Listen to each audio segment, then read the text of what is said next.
Buen día, profesor Andrés. El día de hoy nos corresponde hablar sobre valoraciones potenciométricas.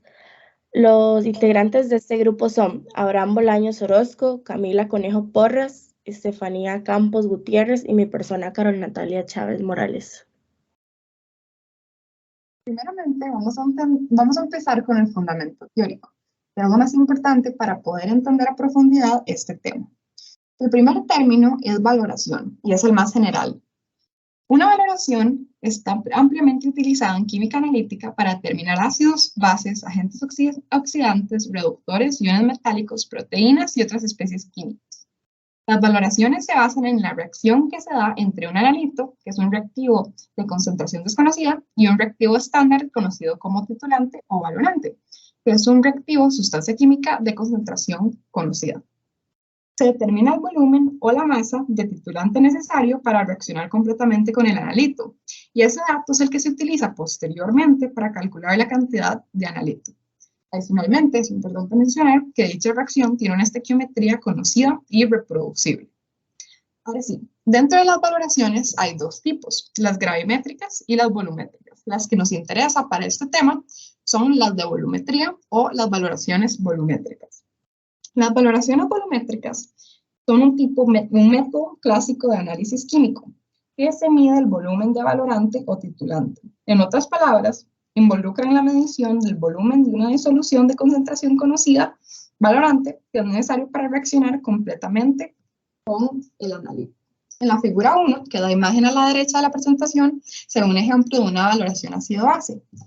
En este caso, el valorante es el NaOH que se ubica en la ureta y el analito es el HCl que se ubica en el Erlenmeyer.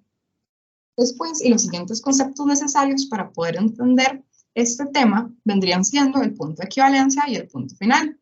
El punto de equivalencia y el punto final son conceptos que se abarcan o que se necesitan en casi todos los tipos de valoraciones. El punto de equivalencia, cuya descripción gráfica se puede ver en la figura 2 a la derecha, es el punto teórico que se alcanza cuando la cantidad de titulante añadido es químicamente equivalente a la cantidad de analito en la muestra. Adicionalmente, es importante mencionar que no se puede determinar el punto de equivalencia de manera experimental, pero se puede estimar su posición observando algún cambio físico asociado con la condición de equivalencia química. La posición de este cambio se llama o se le conoce como punto final. Ahora sí, ya conociendo un poco más de esos conceptos, nos podemos adentrar a lo que es la potenciometría o a las valoraciones potenciométricas. Las valoraciones potenciométricas generalmente se utilizan para detectar el punto final en valoraciones. Normalmente el punto final se determina a través de la adición de un indicador, pero cuando eso no funciona, una alternativa son las valoraciones potenciométricas.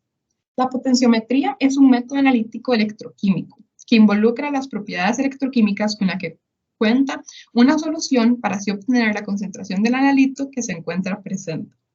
Se basan en la medida de diferencia de potencial entre electrodos sumergidos en una solución y el electrodo son libres de interferencias y generalmente fáciles de usar. En la figura 3 se puede ver una celda electroquímica o celda potenciométrica. También es importante entender cuál es el dispositivo o el instrumento que se utiliza dentro de las valoraciones potenciométricas. Se utiliza una celda electroquímica, que es un dispositivo capaz de obtener energía eléctrica a partir de reacciones químicas. La celda electroquímica o potenciométrica que se utiliza para este tipo de valoración cuenta con tres partes principales. La primera parte es el electrodo de referencia. El electrodo de referencia tiene un potencial que se conoce con exactitud independiente de la concentración del analito.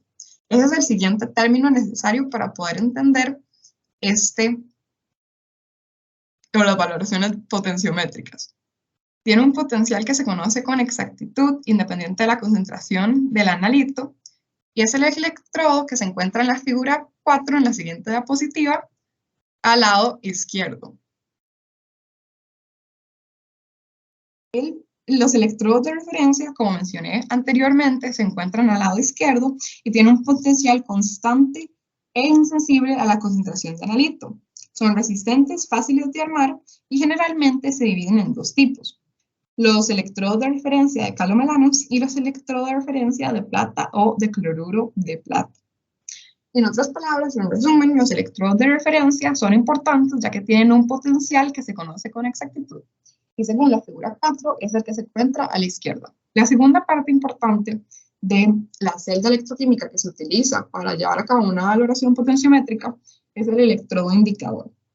Generalmente está sumergido y desarrolla potencial que depende de la actividad del analito. Una característica que tiene que tener es que responda rápido y que sea reproducible. Según la figura 4, el electrodo indicador se coloca o está ubicado en la derecha.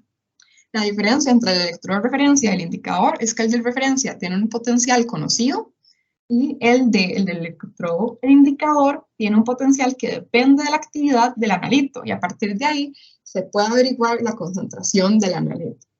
Hay tres tipos principales de indicadores, de electrodos indicadores, que vendrían siendo los metálicos, los de membrana y los transitores de efecto de cambio. Ya por último, el último concepto importante es el puente salino, que es el tercer componente de las celdas electroquímicas utilizadas en este tipo de valoraciones.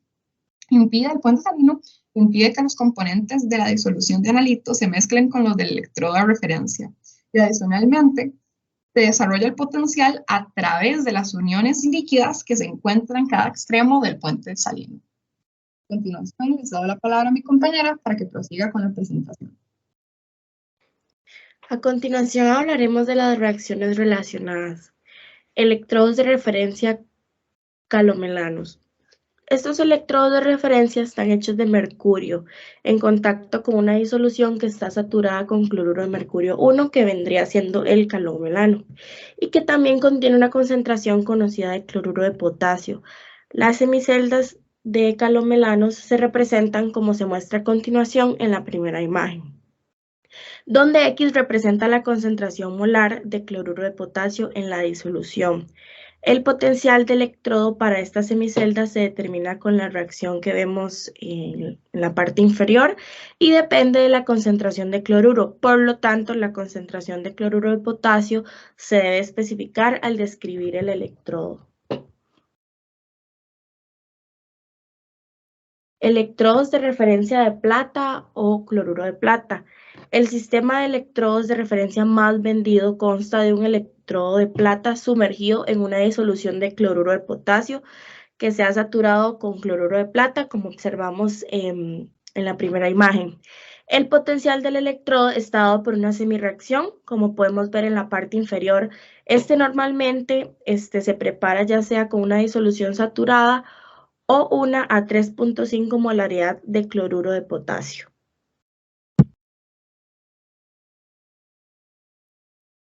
Ok, hablando de los electrodos, existen electrodos de trabajo de distinto tipo útiles para distintos cationes o aniones.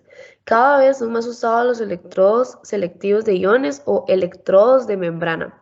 Uno de los más empleados que se comenzó a utilizar a principios del siglo XX es el electrodo de pH.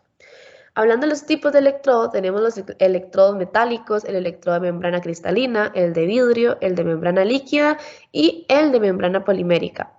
Hablando también de los tipos de electrodos indicadores, tenemos los electrodos de membrana, los cuales son de vidrio, membrana líquida, membrana cristalina y gases.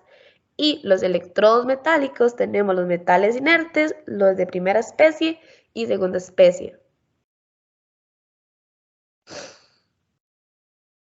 Los electrodos de referencia.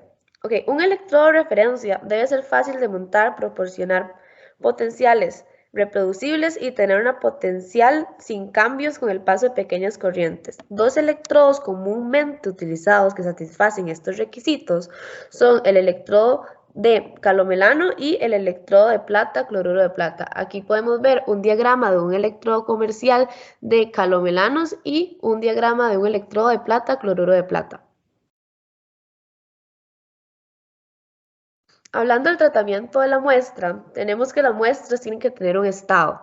El estado se puede analizar fácilmente, la mayoría de las muestras líquidas y gaseosas. Las muestras sólidas se pueden analizar si es posible prepararlas en forma de solución.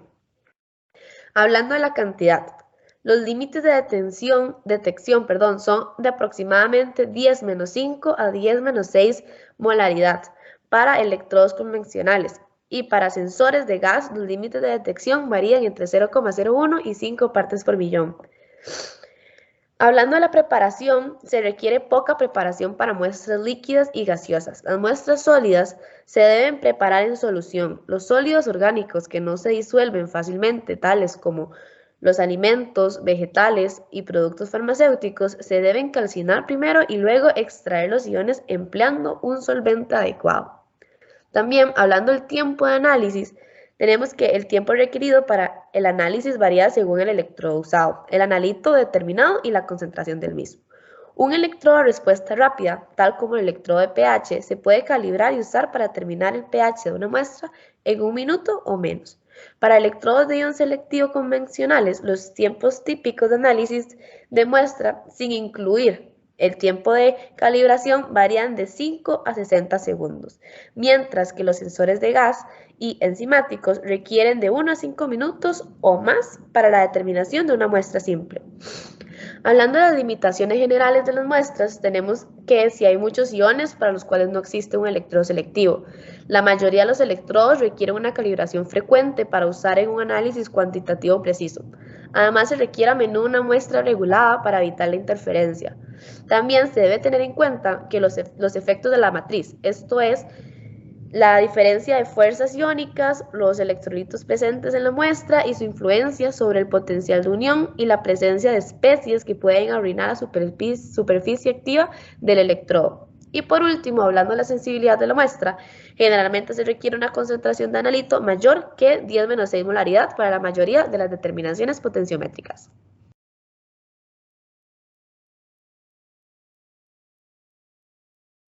Ok, para hablar sobre el equipo utilizado a la hora de realizar una valoración potenciométrica, en este caso lo vamos a enfocar para una medición de pH y para eso se utiliza un sistema de electrodos. Estos sistemas están compuestos por las partes que se observan en la imagen y básicamente aquí tenemos dos sistemas, el sistema A y el sistema B. En el sistema A tenemos al electrodo indicador, que en este caso es el electrodo de vidrio, separado del electrodo de referencia, que es el electrodo de calomelanos, que ya hablaron de la composición anteriormente. Mientras que en el sistema B tenemos un sistema de sonda combinada que combina los dos electrodos en uno solo. El sistema B, el de sonda combinada, es más utilizado porque tiene la ventaja de que puede ser usado a temperaturas mayores a los 60 grados Celsius. Como mencioné antes, una aplicación de una valoración potenciométrica puede ser una medición de pH. Para medir el pH de un analito, o sea, una disolución de concentración desconocida, se usa el sistema de electrodos y se introduce en el analito. Okay. En la parte del electrodo indicador que está en contacto con el analito, hay una membrana de vidrio delgada. Esta membrana puede tener varias composiciones, pero en este caso se va a hablar del vidrio de Corning. El vidrio de Corning es un vidrio ampliamente usado en la industria y está compuesto en su mayoría por óxido de sodio en un 22%, óxido de calcio en 6% y un óxido de silicio en 72%, así siendo el 100% de la membrana. Las membranas con este tipo de vidrio son muy específicas para los iones hidrógeno hasta un pH de 9. De ahí en adelante, de ahí para arriba, no son tan exactas y se deben usar otras composiciones de vidrio. Esta membrana dentro tiene una disolución de HCl de concentración conocida y fuera está en contacto con el analito. Cuando se llega a determinar un pH usando un potenciómetro, que es la imagen que se ve en la figura 9, se crean cuatro potenciales. Se tienen cuatro potenciales. Dos de ellos son de los electrodos de referencia. El tercer potencial se debe a la formación del puente salino y el último, que es el más importante, es el potencial límite. El potencial límite se determina en base a los potenciales E1 y E2. Los potenciales E1 y E2 a su vez se determinan en base a la concentración y actividad de los protones, ya sea dentro o fuera de la membrana. El potencial E2 representa a la concentración de actividad de los protones dentro de la membrana, mientras que el E1 lo representa afuera. Dentro de la membrana, esta actividad y concentración de protones es constante, pero fuera de la membrana esto no. Digamos, fuera de la membrana el potencial E1, en resumen, no es constante. Entonces, mediante una diferencia de estos dos potenciales de membrana, se obtiene el potencial límite. ¿Y por qué es importante el potencial límite? Porque el potencial límite es el indicador de la actividad del ion hidrógeno, que como sabemos es lo que se mide con el pH. Entonces, esto es lo que se mide con el pHímetro para poder dar el pH de la disolución analito.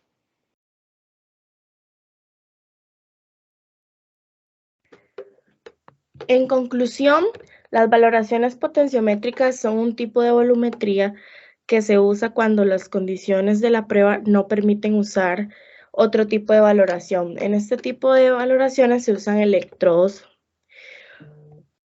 Para una valoración potenciométrica se debe realizar un tratamiento necesario para que la muestra esté en disolución, y la importancia gira alrededor de que las aplicaciones son muy utilizadas en nuestro ámbito laboral.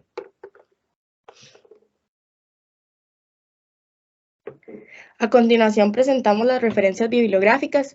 Principalmente para hacer este trabajo nos basamos en el libro de Química Analítica 1 y también utilizamos otro tipo de autores como Trujillo Piña y Holler.